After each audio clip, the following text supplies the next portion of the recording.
ya reka tugende nta handi ndi kubabwira ngo tujye ni mu nzira yerekeza ku bukire. So murabizi ko ibi bintu twabitangiye kuva kera abazi ko service ibintu twabitangiye kuva kera nicyo gihe ngo tubikomeze. Of course it's your boy Avi Brown, iyi ni Brown magazine.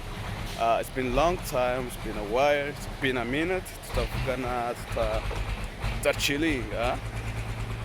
So nabayemo busy gatoya kubera ko hari ibintu numvaga ngomba kubanza gushyira ku murongo cyane bijyanye nyine n'ubuzima bwanjye muri rusange ku murongo, n'icyo nshaka kugeraho, n'icyo nshaka mu buzima. So nicyo kintu mu by'ukuri cyarangize busy, cyatumye YouTube yanjye ifite community ingana gutya mba nyiretse gatoya habanza kugira ibintu bimwe na bimwe nitaho.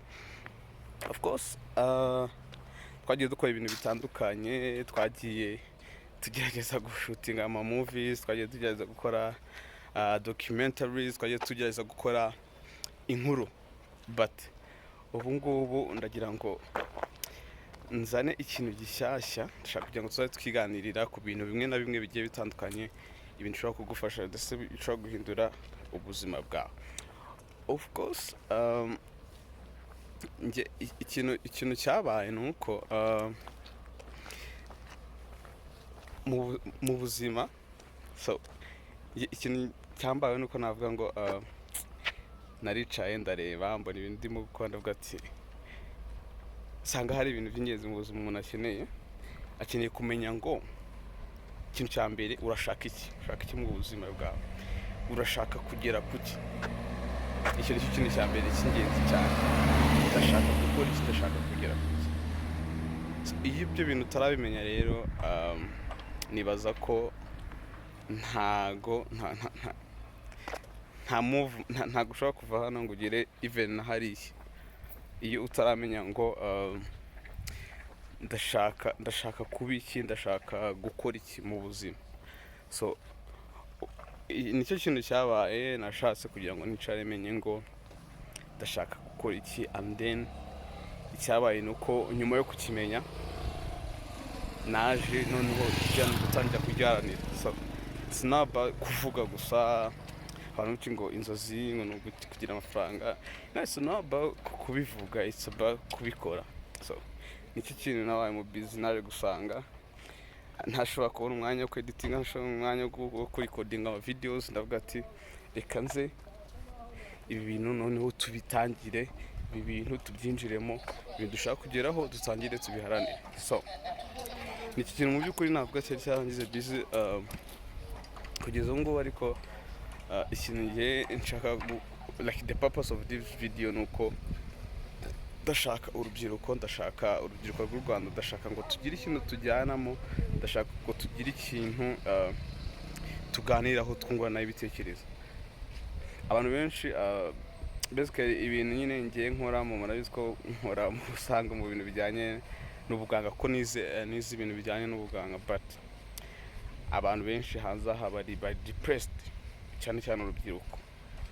And niyo target ngiye mfite iyi video, ndashaka gutagetinga urubyiruko rwa hano mu Rwanda, rwo mu Rwanda. Nanjye ndi umunyarwanda, mba mu Rwanda, but my story is different kubera ko hari ibyo ndi gukora, hari ibyo natangiye, hari ibyo ngeze kure. To be honest, ndi mu nzira igana ku bukungu, ndi mu nzira igana ku bukire. Ese wowe uri mu biki? Wowe do you even see? Urabona byibuze hari inzira, urabona ufite icyizere. Icyizere ni ikintu cya mbere mu buzima. So wakwibaza ngo bizagenda gute muri future? Ese uri kubona aho byikugana? Ko nyine navuga ko ibintu bigeze kure, that's why ndashaka kugira ngo I want to tell you my story. Mfite story, ntago mvuze ngo hari ibintu bya danje nagezeho, nabivuze ko ndi umuntu usanzwe, ariko I have a different story. Nakushaka kumva ukuntu ibintu byo guchasing a dream, tubyita ngo chasing your dream, mbese no guharanira kugera ku nzozi zawe. Ntago ushobora kumva ukuntu biri it's priceless, nta giciro wabinganya, biri hard, biravunnye, but nibyo hahandi natangiye ngo ugomba kubanza kumenya ngo ndashaka iki mu buzima. Noneho reka tubikore gutya, tuzajya dufata videos, at least 2 videos per week. I want to tell my story, I want to tell you everything. Ndashaka kugira ngo tujyane in this journey. Urugendo turujyane, ndashaka ngo tujyane kuko there's this saying, let's win together or watch me winning. So ntabwo nshaka ko nyine muzamubona ndi kuwininga, but I want you to come cyangwa tujyane, because I have a lot to say. Mfite a story, arigiye numvaga ngo na motivational speakers what, but nje I have a story to tell. Nshobora kugira ikintu nakubwira kubera ko hari ibyo naciyemo, hari aho navuye, hari aho ngeze. Guys, I want to share this to you. Let's hope ko uzaba uhari kubera ko ndashaka ngo tujyane muri urugendo. I want you to come and then win together. Ntabwo nshaka ko kuzawininga njyenyine. Either watch me winning cyangwa se uze tujyane.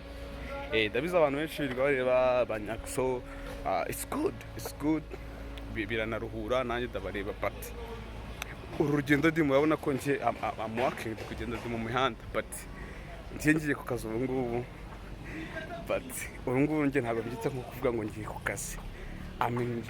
Ndi mu rugendo rugana ku bukungu, ku bukire. Uru rugendo rero reka tuzajye turujyanamo, tuzajye turugendana hamwe nje namwe. Hano harazamuka, ntangiye guhogeza.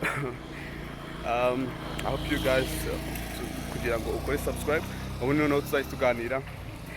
I have a story to tell, hari ibintu byinshi tuzagenda tuganira, hari ibintu byinshi tuzagenda tungurana bishobora kugufasha kugira ngo ibyo ubona nk'inzozi aka kanya, ibyo utekereza ukabona nk'inzozi, turebe uburyo twabishyiraho mu bikorwa, turebe uburyo twarivinga dream, ibyo utekereza, ibyo urota, turebe uburyo twabibamo.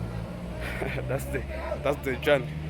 So I hope you make subscribe, or subscribe, noneho utazigera ucikwa na episode n'imwe y'uru rugendo. Yeah, of course it's your boy Avi Brown. This is Brown Magazine.